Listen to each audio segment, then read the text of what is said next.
Hi and welcome to the video. Now in this video I'm looking at one of Ancestry's latest features. In fact, I've just discovered it. It's a beta version. I'm not quite sure how many people will be able to see the beta version, but what Ancestry has done, it's very neat, is they've incorporated ThruLines into the tree visual, as you can see here. So here's my family tree, and let's look at Thomas and Mary. And we can see I'm linked to Thomas through DNA and Mary through DNA. We can see from this little tag here at the top of both of them. Now if I click on Thomas, as one would normally do in a tree, in addition to the profile box here, I see this message: add DNA matches descending from Thomas beta version, and this feature uses ThruLines to suggest DNA matches you may be related to through Thomas Sowersby. So this is a new feature, and we can see it through beta here. So what we're going to do in this video is we're going to explore how this works.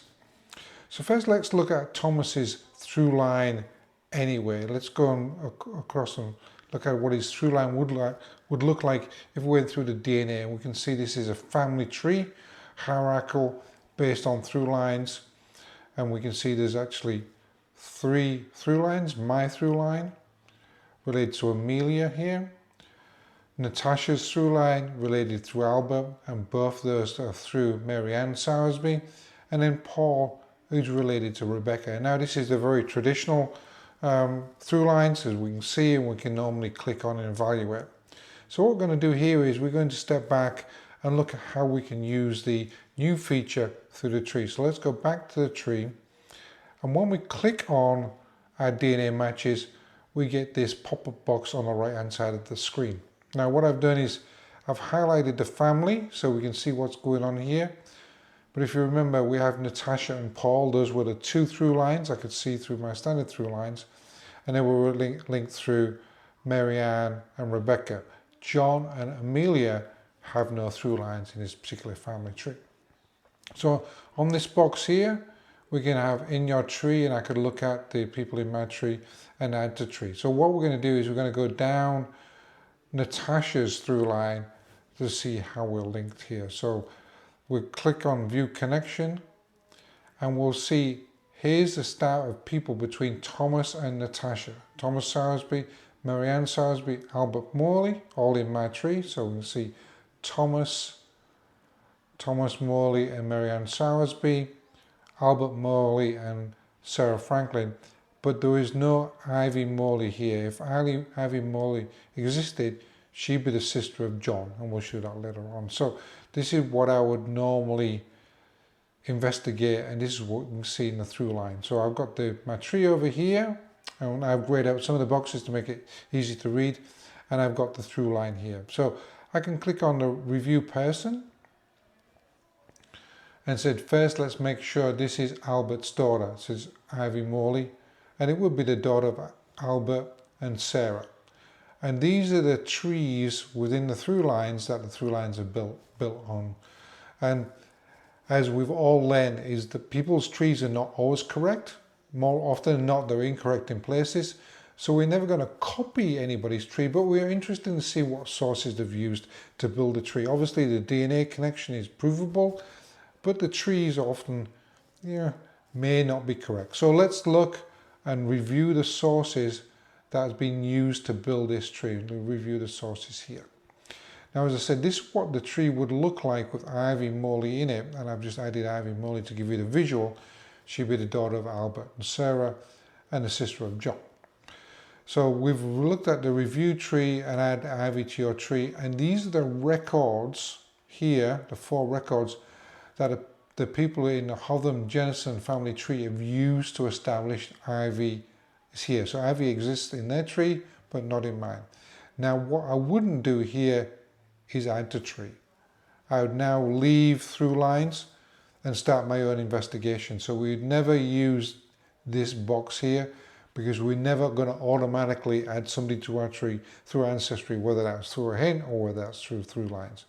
But what we can do is we can come out of Ancestry, out of the ThruLines, and do our own research. And what I did was do my own research, and I established that Ivy was in fact the daughter of Albert and Sarah. I looked at the GRO records. In fact, I found the birth certificates. And I found Ethel Morley actually as well on the 1921 census. And I also discovered that Annie Tomlinson was married to Ivy Morley. So that's 3 people that I didn't have in my tree before that I've been able to establish. And in fact, there are more children between John and Ethel that I have here. They need further investigation, so I've not added them to my tree. But Albert and Sarah did have a bigger family.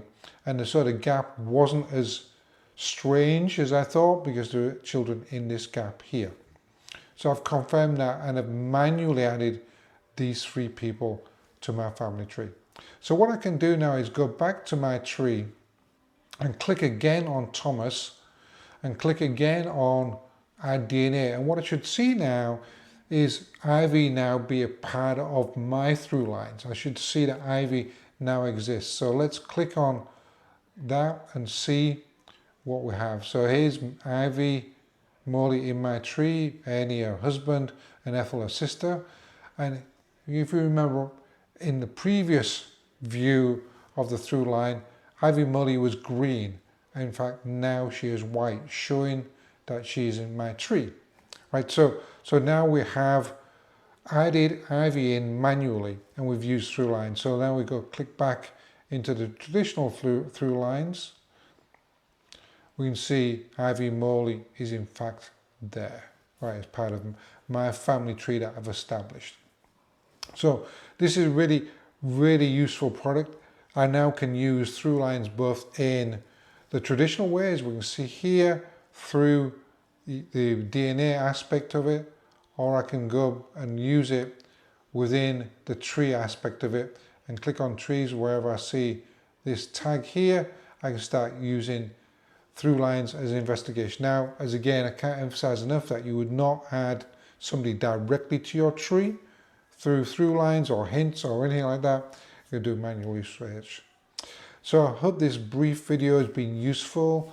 If you enjoy this new feature from Ancestry, if it's available for you, or I know it's an enhanced subscription sometimes to get some of these tools, but I find ThruLines very useful in suggesting areas of research. If you found this video useful, please subscribe to my channel, like the video. It really helps a small channel like mine. Hope you find it useful. Good luck in your research and have a great day.